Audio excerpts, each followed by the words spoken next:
So right now we're gonna talk about a little bit about what each of our organizations do, and then we're gonna tell you about first study we did with CSOs in Latin America and our findings towards achieving this goal.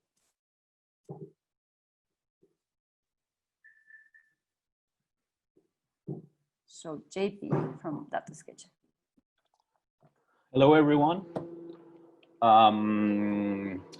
Yeah, so I'm the founder of DataSketch, and as Alma mentioned, we sat down some months ago to find ways in which we collaborate with data. This is because many of different organizations that work with data in Latin America, we all know each other from different events, from collaborating in specific projects and so forth. But unfortunately, we haven't found like a real way to collaborate on the data, which is like a big challenge for many organizations worldwide.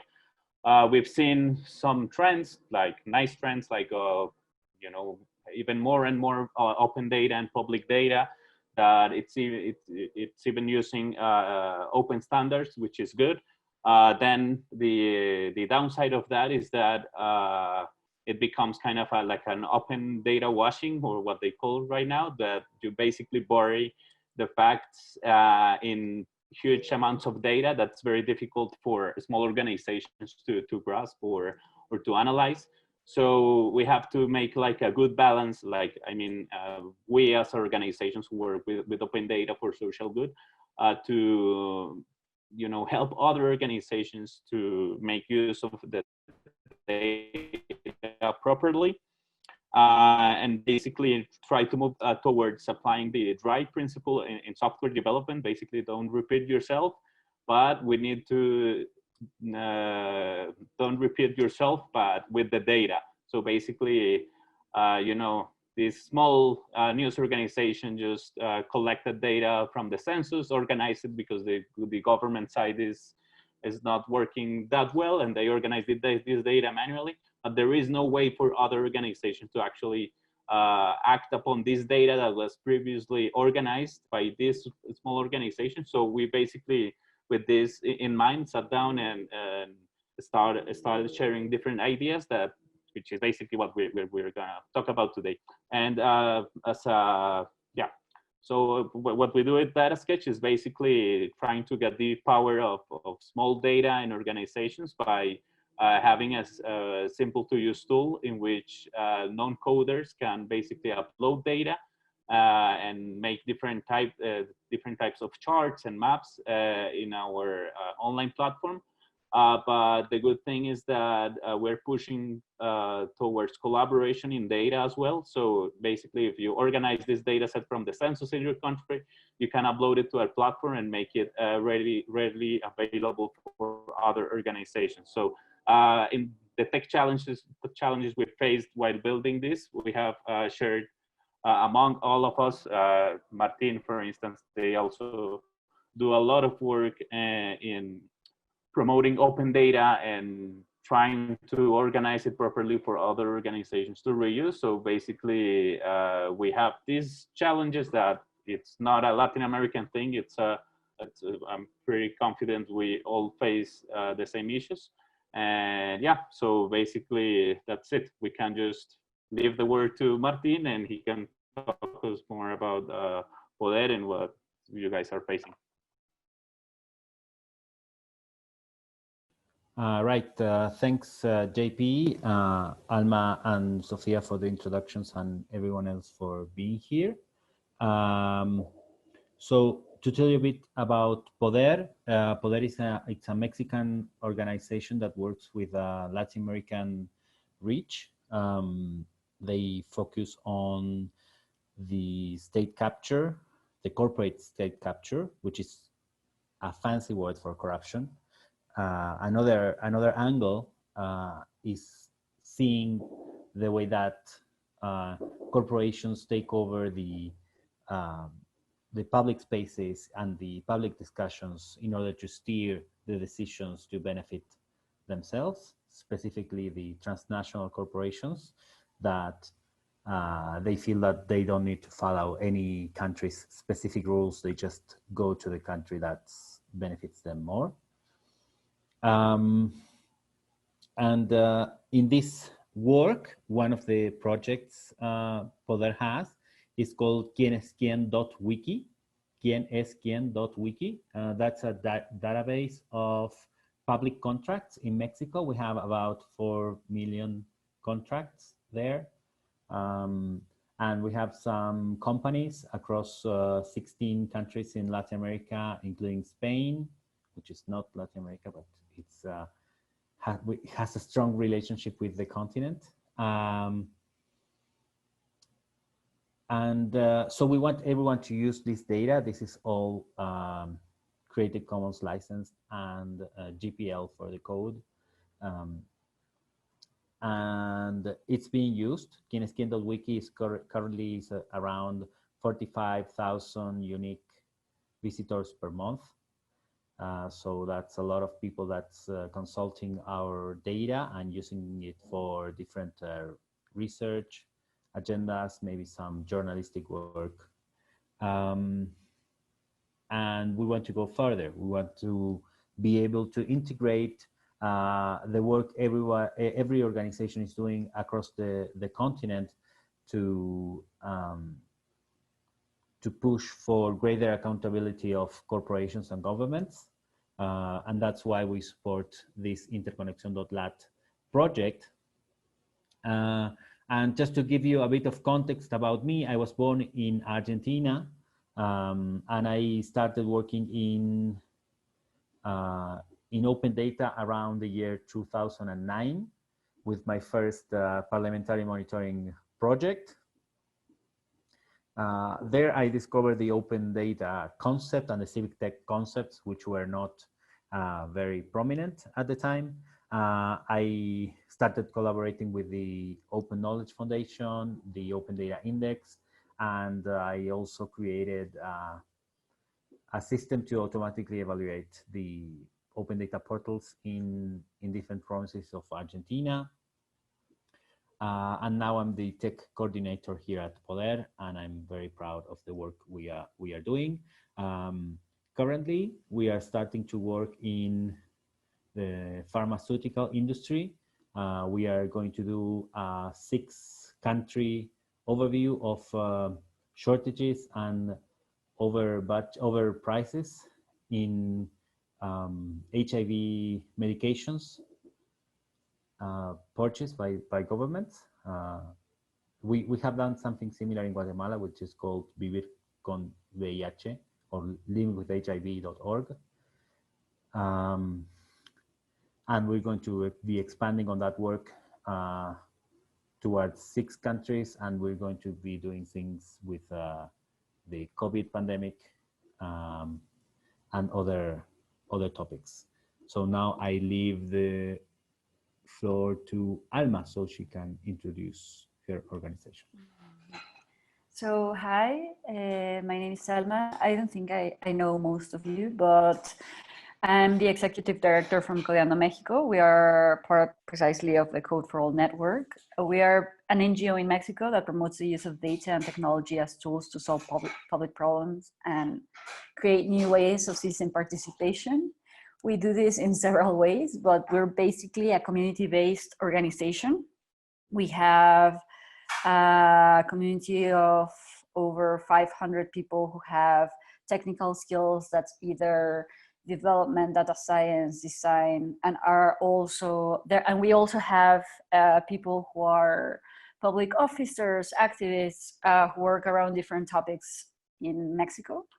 We just generally work in an open, collaborative, and iterative way. I think that's also something that really drew us together, like the entire group of organizations that is working in Interconexión.lat, because even though DataSketch, Poder, and Codeando México are here representing today, ILDA, Social TIC, Fundación Ciudadanía y Desarrollo, and other organizations were part of this process, and it's important to mention that.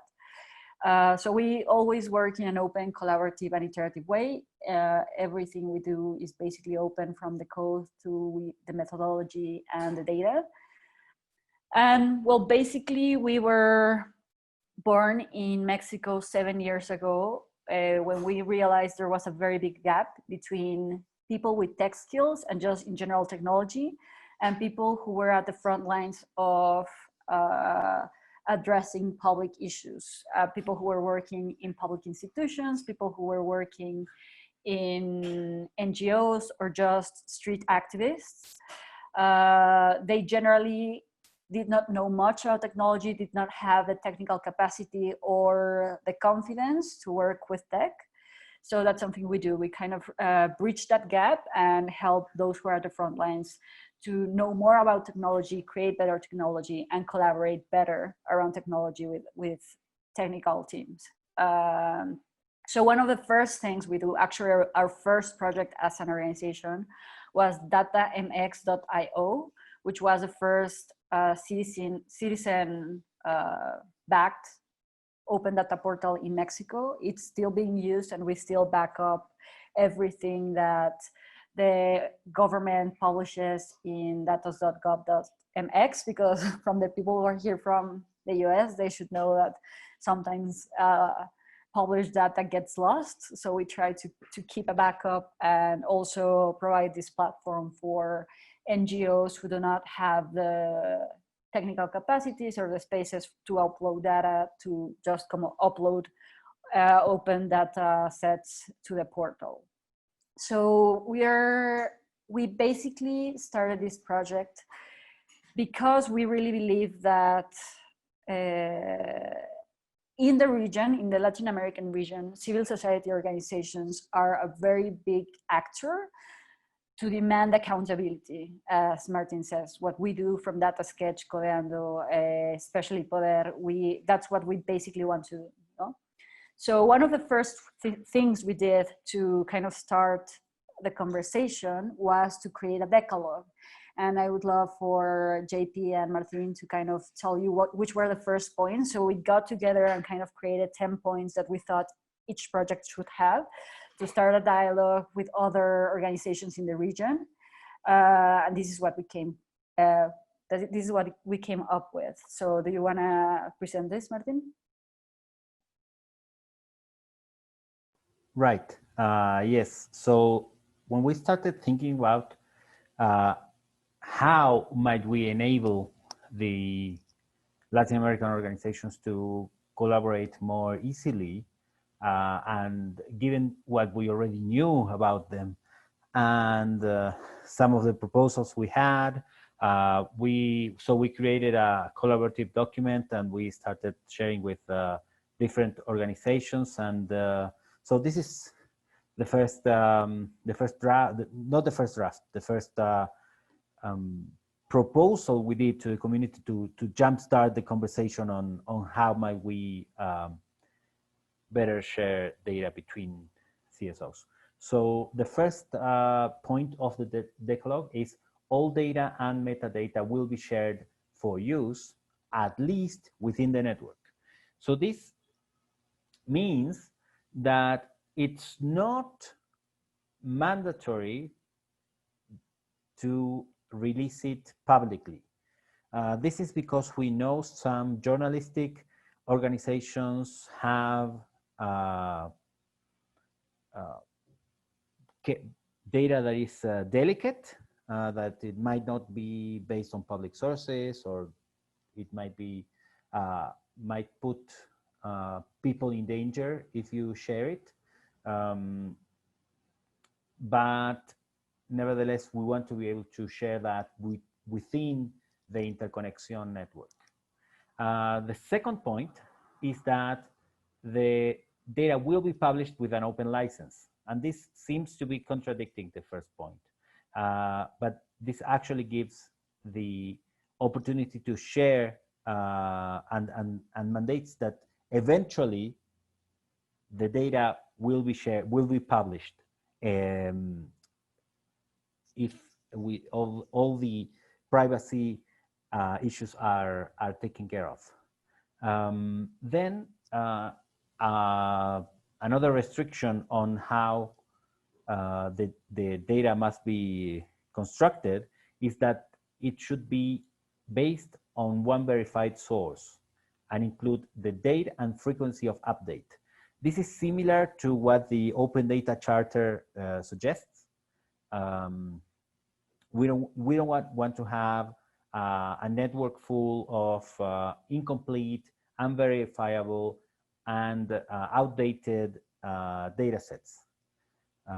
So if you're not going to update it ever, you need to say it. Hey, this was one-time project.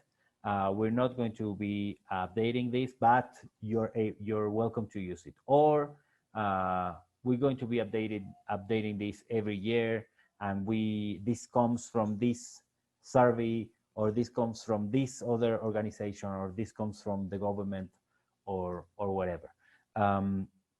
Obviously, these points need to be brought down further for more specificity. And that's a process that still needs to be done. So I'm going to say the fourth point, and then I'm going to give them the floor to JP so he can continue. Well, maybe just I will do the fourth and the fifth, and then JP. So using data exchange solutions that follow international standards or adaptations with regional agreements. This is important because some of the standards that are data standards that are being used in our community are not the most useful for the Latin American case. We are using, for instance, I think everyone is using here the Open Contracting Data Standard, OCDS, by the Open Contracting Partnership. And we have found it a challenge to properly implement it, given the status of the data sources we have. Poder is a republisher of Open Contracting Data Standard information. What we do is we get the data from the government on contracts that's in an Excel format or CSV in some cases. And then we map it to the JSON format that needs to be used in the OCDS standard. And that's proven to be a challenge, and some of the requirements of the standard actually hinder our ability to use the data for the analysis that we want to use. So it's important that we have the opportunity to create regional agreements on what standards to use. And that's why the fourth point is there. The fifth point is that the definition of standards and protocols will be done giving priority to the interconnection of existing projects. Why is this? This is because we don't want to have people re-implement whatever solution they already have. There's a tension between agreeing on a single standard for the whole region and making use of what we already have. So this is here because we don't want to waste resources re-implementing things that we already have. Like JP said, don't repeat yourself. So I'm going to go to the second page of the Decalogue. And JP, would you like to continue reading and explaining this to our audience? Sure. Yeah, basically the sixth point we agreed we will work on was about documenting data sets, but not only the information itself, but how you process it, and how you structure it so others can reuse it.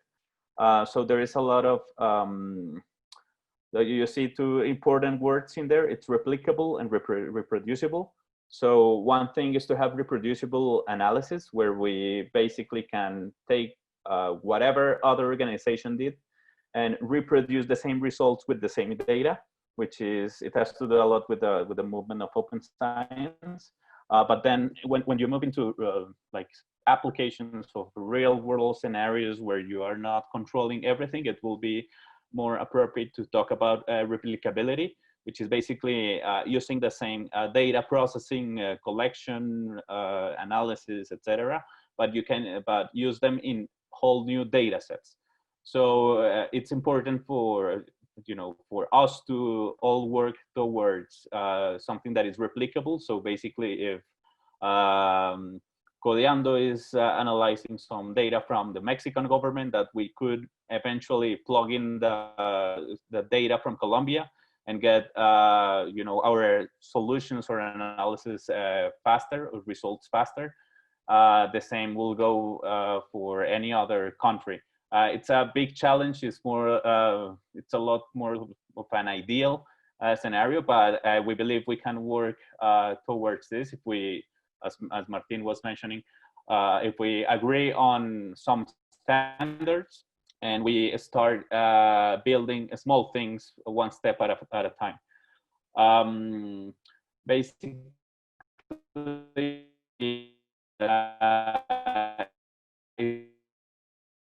so data and use. Basically, we want to have discussions on responsible use of AI, which we've seen that it's common to talk about transparency of algorithms, but it's not necessarily that well discussed when we talk about transparency of the data that's been used to train the algorithms, which, as you may know, or if you probably heard, there are many biases introduced and a bunch of other problems that may arise from the improper use of these data. And what we thought it was important to set it in the Decalogue, and we will have them there for the discussions. Then we will basically promote the use of free and open source software, so we can replicate more easily whatever developments are done in other communities. I think this is pretty straightforward. Then again, some standards that we agree on how we interoperate the data, that we as experienced organizations in working in this type of issues will make recommendations to a smaller or other organizations who lack the tech expertise to join us in this effort to better collaborate. And then we would like to have obviously spaces where we collaborate and we talk about the impact of the different solutions that we have built, because it has, this is my personal opinion, that there's a lot of advances in civic tech, but unfortunately that sometimes they don't get the recognition or the assessment that they should have when implemented in real world projects with the communities that are actually affected by the technologies we're trying to build. So basically that sums up the 10 points that we decided we will work on. For a bit of context, we started working on these issues on the selection of these topics about a year ago, I think, when we sat down in a conference in Ecuador and joined together, had some discussions, and agreed that we should do something about interconnecting our own data. And so we sat down, we built this different multiple drafts of this Decalogue, getting input from multiple organizations in different countries in Latin America. And from there, we started just moving along. Okay, what are those challenges we all face? So the first thing we did was making this research, and this brings us to the next question, where we will have more like an open discussion on, if you guys want to participate in the chat, you're more than welcome, on what are the challenges that we all face while sharing data in our projects. Yes, so as JP and Martin said, this first decalogue was obviously very technical and very kind of detail oriented, but we really wanted to understand what were the first challenges we were facing when we were sharing data. Because even within organizations that have a lot of technical capacity, we were sometimes not sharing it as much as we should have, or even if we shared it, I think we finished a project and then we published the data, and then there was no follow-up to kind of see that other organizations were using the data, or maybe sharing methodologies and helping out organizations that are also working in the topic but need certain adaptations, right? So I think one of the first things about sharing data, especially around these topics, is I think concepts. Most of us are facing the same problems, but for example, when we're talking about companies in Mexico, we have maybe different names for the same thing. We have an ID, we have the name of the representative, we have, I don't know, like different IDs we get from our governments that are different in other regions. So kind of bridging those gaps was important. Martin, JP, what do you think? Have you guys in the chat have tried to share data from your organizations with other organizations? There's someone in the chat here. Yeah, it's JP. Any challenges you can think of when sharing data? Yeah, so to tell you, I'm gonna tell a bit about my experience in sharing data. Sometimes the organizations don't have the capacity to do it. They need outside help in order to do database work of any kind. But when they do have internal capacity for this, sometimes they are not collecting the data in a format that is easy to share. It's not maybe properly documented, or maybe even complete. So Froilan is saying here, he has found it hard to share and make data relevant to other nonprofits and journalists.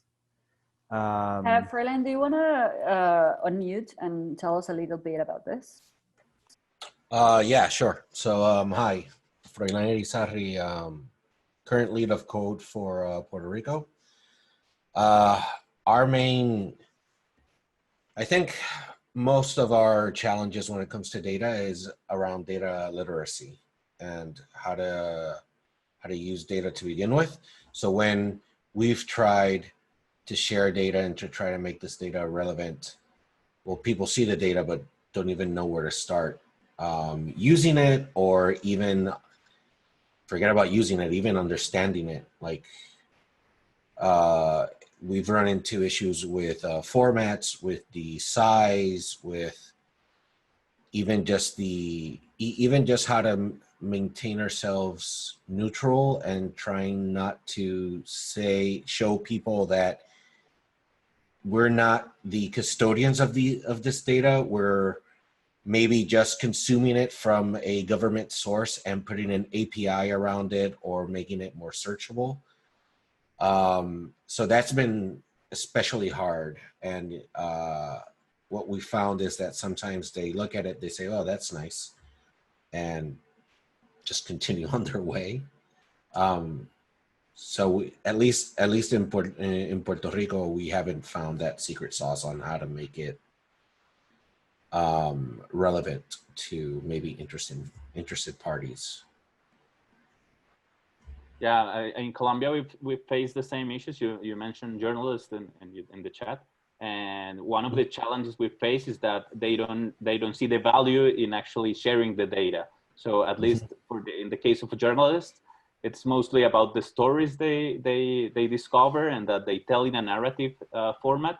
but then they don't really care about reusing their data. And it's not only about reusing their data like openly with a broader community, but even sharing it internally. So you see individual journalists collecting their data, which is very difficult to do, organizing it, and then it's very difficult within the same organization to have other journalists to use the data that was processed before. So I agree that there's a lot of to do in data literacy, but one way around it is just to show examples on how people can collaborate and build things faster. Like, yeah, you see all in Colombia, we run the platform to make easier the freedom of information request, like online. And so now we are seeing journalists using this data from FOIs from other citizens to build their own stories. So I think working with journalists is a very good way to help educate people around these issues. You see, for example, now the tree maps, like these visualization types, they were not they were embedded in the 90s, but only until recently you start seeing them online in different news publications, and so people start learning from them. So it's a very good way to go around these issues and educate people. Yeah, I think, well, Martin is gonna show you some questions with it to different organizations in the region around how basically they use data. One of the things I do wanna say is that the answers you're seeing right now are from organizations that are around open data and civic tech. We know, and all of our organizations work for data literacy around, with other organizations. Like, we have worked with organizations that are, I don't know, servicing people who are in the process of migrating from Central America to Mexico. And effectively, they have a lot of data, but they have it in paper, in a ton of boxes, in a house, getting wet, or even working with public institutions. Sometimes they do not have a lot of digitalized data. So the answers you're seeing in these questions, which we're going to explain, are from organizations that already have some sort of technical and data literacy. So we kind of asked how or why they use data to better understand how we could start sharing more of our work. So do you want to go, Martin? Yes. So as JB said, we had this meeting in Ecuador last year. And after that, we got some funding from Avina to dig a bit deeper into what were the actual challenges into sharing data between CSOs in Latin America. And there's a full report in Interconexión.lat if you want to check that out. There's a few. Sorry. Huh? Just that the report is in Spanish. Yeah, it's in Spanish because this is for Latin American region, and most of the population in the region speaks Spanish, except in a few countries.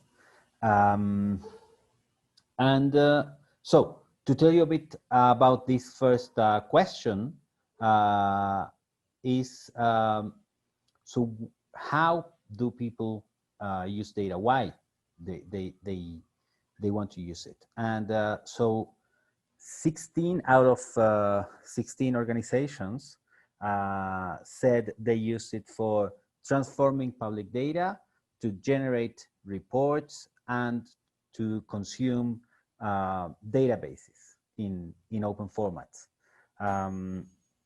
So as Alma was saying, it's this result is expected given the focus of the target of the people we were surveying.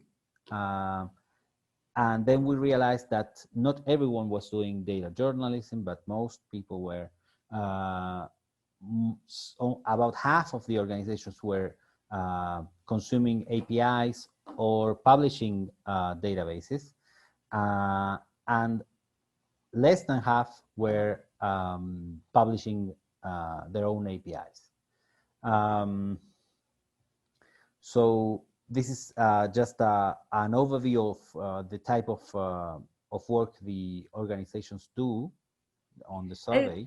Sir, Yeah. Martin, can you go back just a little bit? Because I think it's important to see this. So most of the organizations that are actually like transforming public data or generating reports or consuming them from CSV to make them more usable for citizens are actually journalists, which is interesting from what you were saying, Froilan. Most of them are doing it to kind of do I'm thinking in Spanish, periodismo de datos, data journalism. So those are very, and that's important because those are also organizations that do publish a lot, but do not think about sharing. And most of them are looking at the same issues across the region. So they're all looking at corruption. They're all looking at transparency. They're all looking at migration, drugs. So this was important. It was also like a big thing to know that most of them were actually consuming data from APIs, because that's not something we were expecting. You can go to the next one, Martin, sorry. Yeah, so this question about use of standards, it's important because it shows that most organizations are not using any standards. There is some incidence of the OCDS data standard that I mentioned earlier, and the Popolo data standard that was originally used to represent political affiliations and parliamentary data. And it's only 3 organizations that are using that standard. So it's there's an opportunity to bring more standards into the table, to have this discussion on why the current standards are not appealing enough to implement them. So we have a question from Marcy. Martin says, how do you secure your database? Have you faced any cybersecurity threats? At least we haven't. I don't know, like you, maybe you have, Martin, from QuienEsQuien. So the only attacks we have faced in our infrastructure is, I mean, the actual effective attacks were into the database that we haven't secured with a password. Otherwise, once a password is set, we haven't had any successful attempts to access our database, even though if they access it, they will only be accessing public information. So there's not a high incentive to go after our databases because they contain mostly public information. I don't know, Marcy, what kind of can I jump in and add something? Yeah, please. Hi, Martin. This is Marcy. So I think Alma mentioned something about immigrants' information that is, in paper, and you're attempting to digitalize that information. And that's why it came to my mind, how do you secure that database? You're gathering and organizing a very valuable and significant database. And you want to encourage data sharing, but at the same time, I was thinking of not all part of this information might be considered as public. No, totally. And different organizations might have different incentives and different motivation to abuse that data. Totally, but I think most of us, as Martin said, one of the things is them having kind of information from personal information. The second thing is actually publishing personal information. When we're encouraging data sharing, we're also encouraging it respecting precisely those standards. At least in Mexico, we have the personal information data law, so we can even share those types of information. But that's something that, for example, we talked about with one of the organizations that participated in the survey. They were collecting information on LGBTQ people in Central America. And that's one of the things they were saying. Like, they know their information is sensitive, but they also know that if they don't share their information, duly anonymized. Am I saying this correctly, Martin? Anonymized, yeah? I understand what you're saying. Go ahead. Okay, so if they don't share the information following this process of anonymization, like they say, since like public information doesn't actually count LGBTQ people, if they don't share it, it's like they don't exist. And they really need other organizations that are working in the subject to share their information, or they cannot have enough to build public policy around that. So I think there's a balance, but we never or have never published public information, which I think would be the line you're talking about, Marcy. I don't know, for example, JP, you have also worked with sensitive information in Colombia. Yeah, we have experience with data from the armed conflict in Colombia. And one recent example is the data about social leaders being killed. We started recreating from news reports in collaboration with different NGOs. Basically because it's a very difficult topic, you know. So since the peace agreement with FARC, there's been an increase of social leaders being killed. And the very first thing is that nobody agrees on what a social leader is. So we basically started collecting data from UN, from the National Prosecutor's Office, from different NGOs, and just basically putting it out there for people to have better tools to compare what's happening with different farmers, or with the access to water rights or whatever. And then one of the challenges is to actually, okay, should we expose all this information, or should we keep something for us, you know, the organizations who are working on these issues? Because, you know, maybe the very same people who's targeting the social leaders, they may be interested in finding new people to target. So that's a tough call, and we basically publish some data. And one of the challenges is not necessarily securing the data. I mean, some organizations can secure their data, but I think the main issue is these difficult problems. They usually are handled by grassroots organizations that they don't have a lot of tech expertise. And so they collect their data manually, or they use Excel sheets, or whichever tool they use, which is fine because it's what they have and what they should use.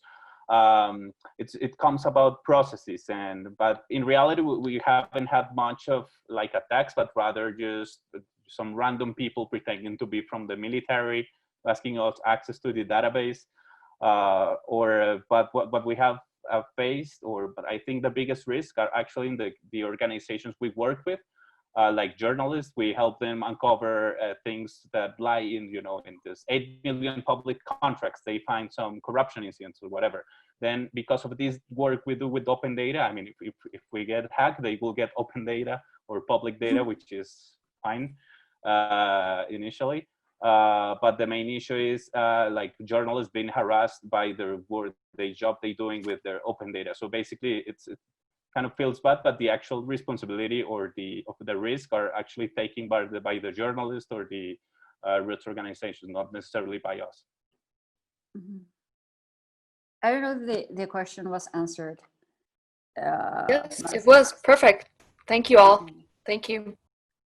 There's another question from Froilan. Froilan, do you want to ask it yourself, or you want me to read it? As you wish. I don't want to take that much time either. The past slide, you were talking about data standards and the use of standards. Have you found that the use of standards, or the lack thereof of that usage, is because of lack of knowledge of the standards, of the benefits, or is it government contractors pushing proprietary schemas or standards as part of their contractual obligation? I believe that's one issue, but it's not the biggest issue. So the biggest issue, at least in my opinion, is that we will never have enough standards. So basically, the world is too complex to put it all in a standard of standards. So basically, what we work is to have some flexible ways to discover which standards are used and how to act and use them.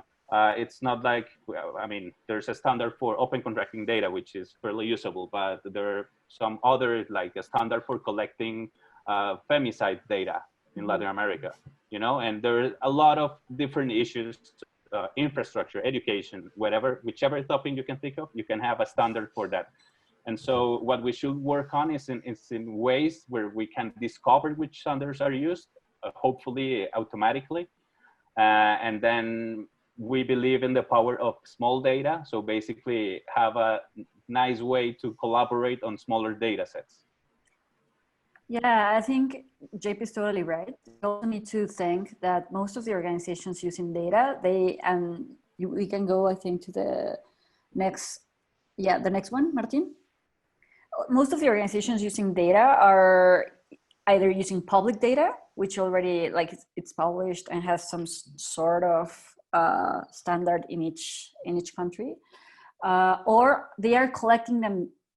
They are collecting the data themselves, and I think that's also a problem. A lot of the organizations are kind of building their own databases, and they're building it the best way they can and the best way they work for their investigations or their projects.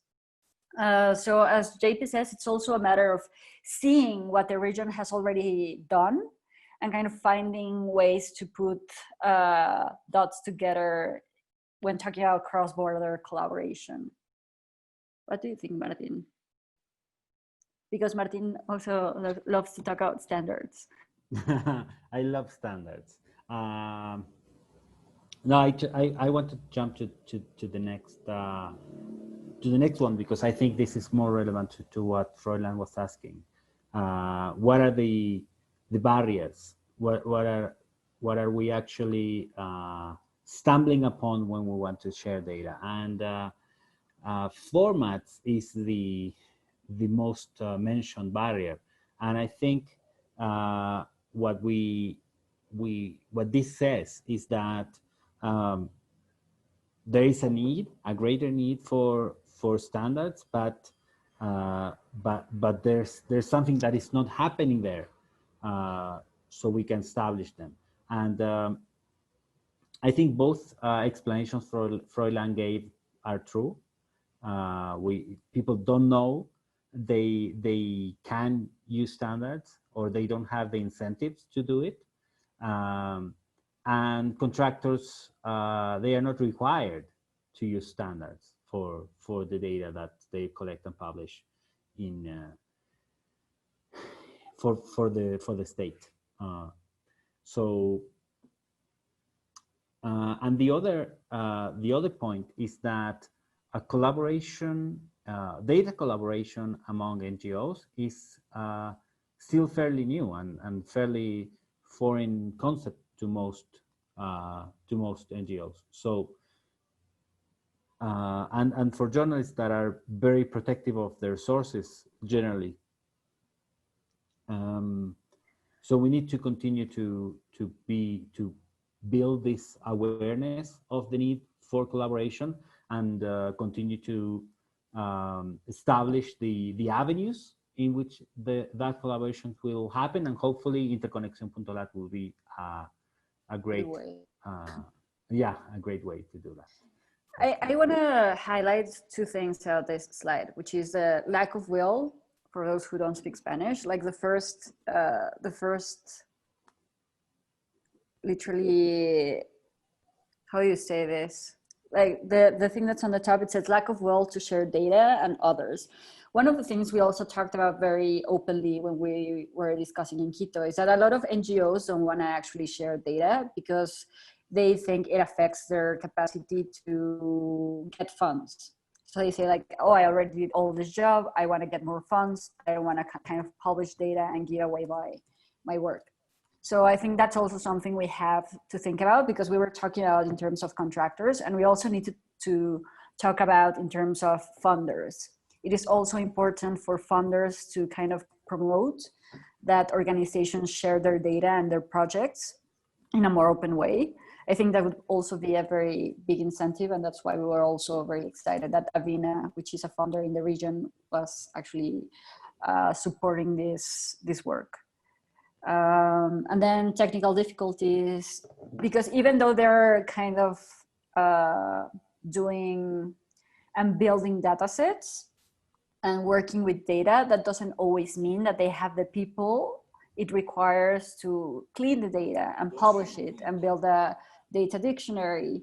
They mostly just have very limited resources to kind of finish their project, and that's also somewhere we wanted to help. Yeah.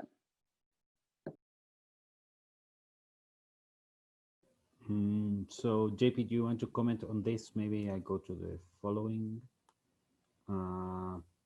No, nothing different, but what you guys have said. Format is important, and we have to provide better ways and easier ways for non-tech users to actually format their data properly to be shared. Yes, and you can take it away, Martin, with the recommendations. Great. So after we've done all this research and with the invaluable work of Sophia in compiling all this information, thank you. We came up with several recommendations on how to actually advance the discussion or the guide the implementation of the following projects. So one is the low technological implementation cost.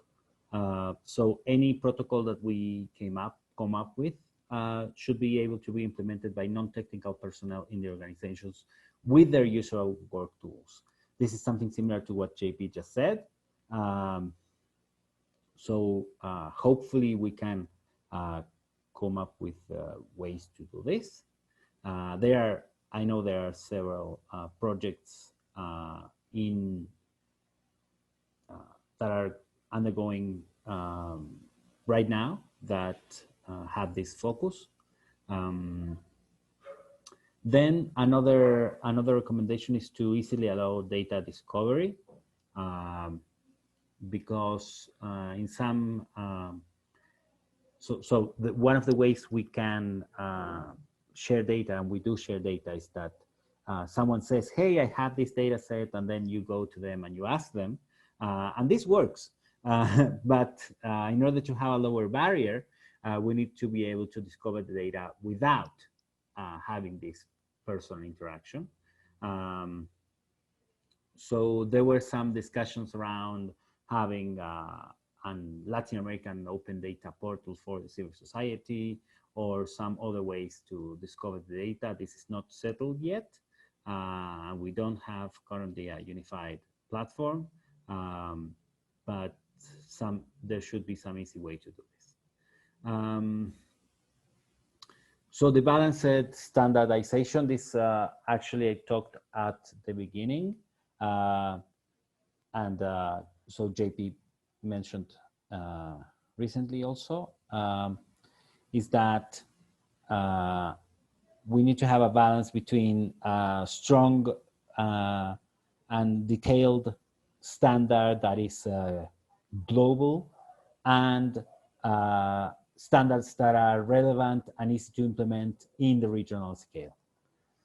And finally, the easy licensing. Once the data is published, it should be easy to understand what can it be used for and what it can't. And if you need to request additional permissions, that should have an easy process that is not very time consuming for any of the parts involved. There's actually more recommendations in our report. I didn't want to put them all here, so you can go to the website and read them. It's in Interconexión.lat. It's in Spanish, but as this this presentation is actually created using automatic translation tools, so if you don't read Spanish, I think you will find it very easy to read with the use of automatic translation. I just wanted to add a quick note on what Martin was saying about the balanced standardization. And this quote I saw recently on Twitter. It says, "The best foundation is the one that allows the most cheating." So basically, we should not push for like a JSON standard to document every single possible data set in the world, because if it's that rigid, nobody will use it, at least the people we actually want to use, like journalists or CSOs. So basically, something that's generic enough for a non-tech user to use and to share is something that we should all push for, but that at the same time can be used to build automatic tools. So we don't have all to be friends and hang out in the conferences for us to know, what Martin is sharing, so we can reuse it in Colombia or Alma. And so maybe we can train some robots to do it for us and allow us to grow and help those organizations that actually need access to these tools. Yes, so I think that's basically it. We would love to know if you have any more questions. Or we can talk a little bit about what we want to do next.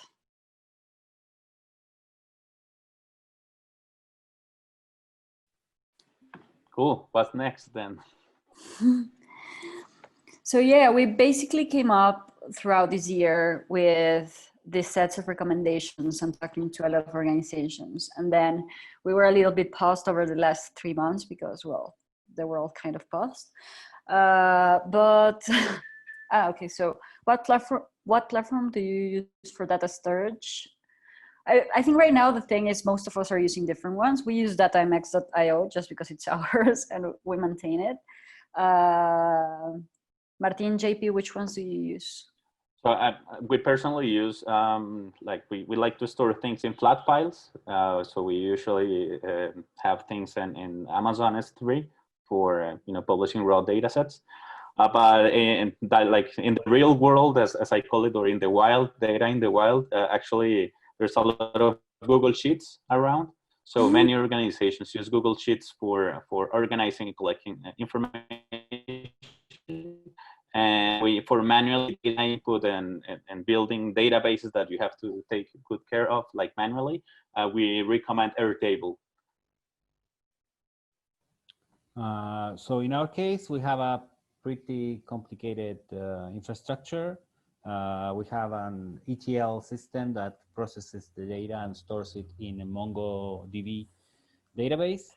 And then we do some further processing, and the data goes to an Elasticsearch index. And then you can access that through our Kibana interface or through QuienEsQuien.wiki. And we are working in a new version of our API that will allow people to directly access the Elasticsearch indexes with more search flexibility through the API. That's for most of the data, but as JP said, we sometimes have to resort to Google Sheets for sharing. We don't support Google. We think that Google is one of the transnational organizations that are taking advantage of the lack of human rights framework in the world right now, and so we try to avoid them whenever possible. But they have proved to create some solid solutions. So yeah, some organizations just kind of use it. We also use Airtable a lot. Maybe that's easier in terms to tag data, make it more describable. So Tim here I have an idea to have non-prescriptive standards. I'm interested if anyone wants to discuss maybe offline. We always like to discuss, yes, we always like to discuss standards. So for sure, after this call, we can have another one. Yeah. So basically about what's next, we basically wanna start having or proving these principles with cases. we have identified 5 or 6 cases in the region that do work with cross-border collaboration. Some of them were mentioned: the Femicides Data Standard, Synapsis, which is a tool created by Animal Político. And we want to see how this measures up with those use cases and how to make it easier to have a guide or a toolkit to allow CSOs to follow these principles. JP and Martin, do you want to mention something else in terms of what comes next?